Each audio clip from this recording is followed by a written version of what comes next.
The Tunguska is the most advanced Soviet self-propelled anti-aircraft system we have in game. Built in the late 1970s, it was intended to replace the aging Shilka. Originally designed to feature purely 30mm cannons, the advent of even faster jets prompted the addition of anti-aircraft missiles. The Tunguska has served consistently since 1982 and underwent modernisation programs in the early 2000s. When the vehicle is stock, it represents a 1980s variant. However, you can unlock the modernised M1 package, giving you 3rd generation thermals and an upgraded anti-aircraft missile. Alright lads, today we're going to be taking a look at the weapons and performance of the 2S6 Tunguska. Starting as always with the basics, this vehicle is a rank 7 battle rating 10.3 anti-aircraft vehicle located in the Soviet tech tree. Being a rank 7 tech tree vehicle, it will come stock and only be effective at grinding vehicles between the ranks of 6 and 7. To unlock this tank, you will have to grind out 390,000 research points before purchasing the vehicle for a cost of 1,020,000 silver lions. You also have a crew train cost of 290,000 silver lions. To purchase the Expert in Ace qualifications for the tank, it will cost you 1,080,000 silver lions and 2,100 golden eagles respectively. This Soviet anti-everything vehicle actually has a fairly low repair cost of 5,126 silver lions, making you both deadly and cost effective. Going on to the rewards, and the vehicle has a base RP modifier of 2.32 which gives you an RP modifier of 232% with a free-to-play account and 464% with a premium account. Your Silverline modifier of 1.2 is pretty low for a top tier vehicle, but I guess you can't have everything. You can expect a 120% Silverline modifier with a free-to-play account and 180% with a premium account. In terms of customization, you have several camouflages available to purchase, including woodland, desert and winter camouflage schemes, with my personal favourite being the late green camouflage. At battle rating 10.3, this vehicle is best served by being updated to 10.7. This increase in battle rating makes no real difference and allows you to bring along the excellent T-80U, T-72B3 and other Soviet top tier vehicles, giving the Tunguska one of the best top tier lineups. This will be made much better in the coming weeks, as Gaijin is basically down tiering most of the current 10.7 Soviet main battle tanks, giving you a battle rating 10.3 lineup with some of the most powerful tanks in game. In this video we're going to be covering the mobility, armour and firepower of the vehicle before finishing with a conclusion. If you do like these types of reviews, please do consider leaving a like and subscribing.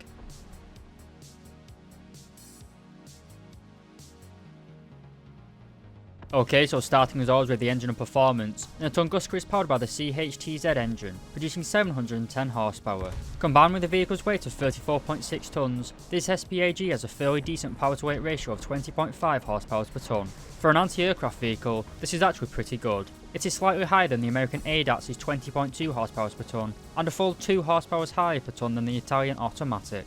This gives the vehicle a rather good level of mobility, allowing you to pretty much keep up with the main battle tanks, giving your team constant anti-air cover no matter where they are on the map.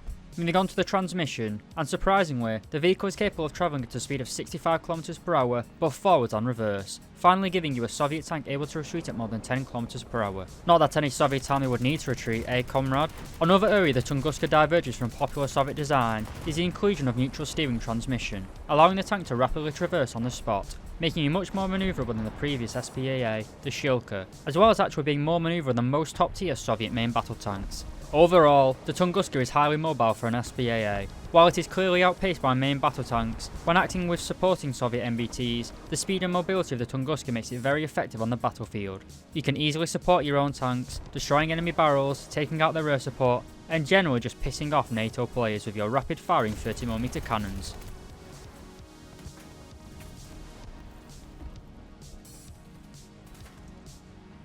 Moving on to the armour and survivability, and the Tunguska has a crew of 4 men, and as you can see, 3 of the 4 crew members are crammed into the turret like sardines, as well as a single driver in the hull. This gives you very low survivability if you take a round to the turret, as it's pretty much guaranteed to knock out all 3 crew members there, instantly killing the tank. Being an anti-aircraft vehicle, armour protection is never going to be very good. In fact, the majority of this tank is constructed with 9mm of rolled steel armour, basically nothing to modern guns. Due to the weak armour, testing this vehicle against modern APF-SDS rounds or Heat FS is redundant, so instead we're going to test it using its arch nemesis main cannon, that being the 13mm APDS round fired by the ADATs. Starting as always with the lower frontal plate, and as you'd expect, the Tunguska only provides a terrible 17mm of armour at the base, which rises to 35mm as we move up the plate. The upper frontal plate isn't as well defined as other typical vehicles, but it doesn't really matter as the angling differences are minimal, giving you a pretty much constant 10mm of armour protection. Moving up to the turret, and the tracking radar provides 9mm of armour, and the armour plate itself provides another 9mm of armour. While this is technically spaced armour,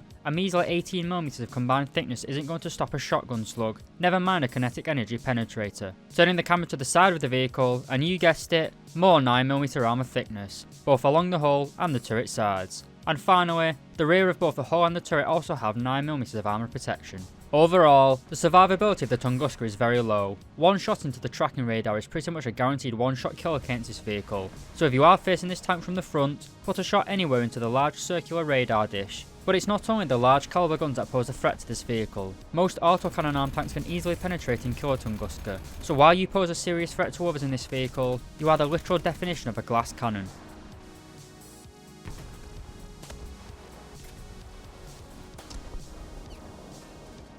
Moving on to the primary firepower, and as you can see, the Tunguska is armed with 4 30mm 2A38 cannons. They have a combined fire rate of 5,000 rounds per minute, allowing you to cover the sky in anti-air tracer.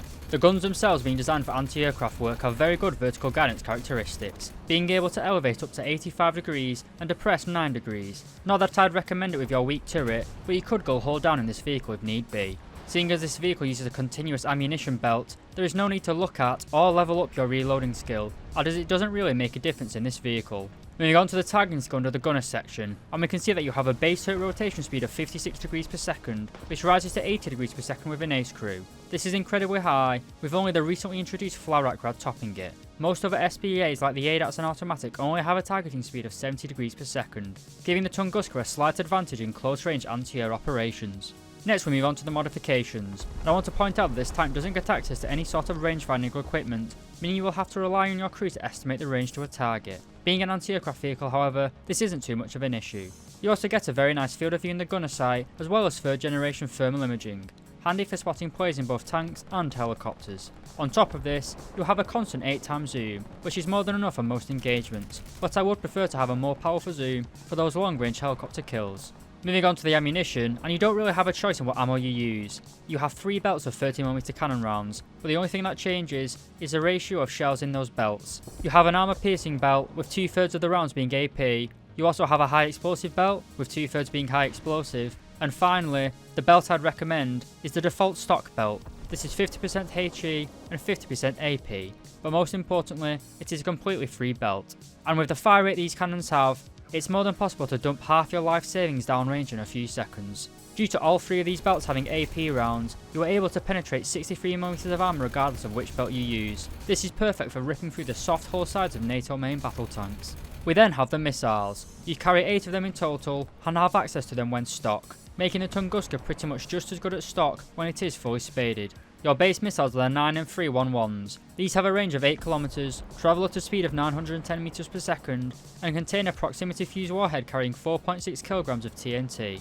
They are excellent for dealing with planes and helicopters, but their proxy warheads mean that they are relatively ineffective against main battle tanks, only capable of penetrating 39mm of armour. While not high enough to kill most tanks, it can be used to destroy tracks and barrels, essentially mobility killing enemy vehicles. Of course it can hull break light tanks, but this anti-ground ability is definitely a secondary role, with their primary strength being anti-air engagements. You also get access to a second missile when you unlock the modification upgrade. This is the 9M311-1M missile, essentially just a modernised version of the previous missile. There are no real differences between the two, apart from the latter being able to reach out to 10 km, instead of the earlier missile's 8 km. This actually gives you standoff capabilities against most helicopters, unless you were in a mixed battle with other Ka-50s. Overall, the weapons of the Tunguska are highly effective at destroying pretty much everything you will meet on the battlefield, with the exception of the front of main battle tanks. Whether it's light tanks, planes, helicopters and even early main battle tanks, the Tunguska can either kill it or severely piss it off.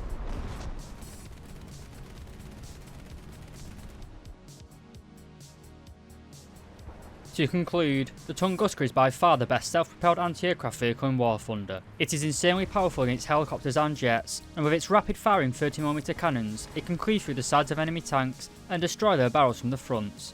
The Tunguska is one of the most psychologically intimidating vehicles in game, purely down to how much lead it can put downrange. There are a few downsides of course. The survivability in my opinion isn't as good as the ADATs, mainly due to the Tunguska's practically sheet metal level armour. The anti-aircraft missiles found on the Tunguska are also dedicated air defence weapons, unlike the ADATs which have 900mm of penetration with its missiles. As I've mentioned, firing the Tunguska's missiles at an enemy will do practically nothing due to the proxy fuse warhead. Overall though, the Tunguska is an exceptional vehicle which can be used in multiple roles on the battlefield, making it one of the best Soviet vehicles in game. It excels in its role of area denial, striking fear into the hearts of both pilots and commanders.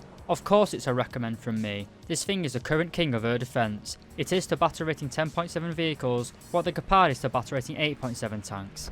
I'd fully recommend getting this vehicle as soon as you have one other 10.3 or 10.7 Russian tank, as the Tunguska truly is an anti-everything vehicle.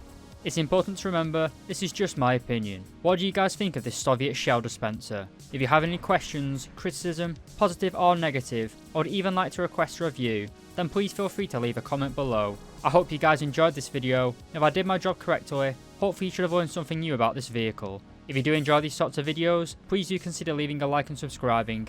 But more importantly lads, I hope you have a great day and thank you very much for watching.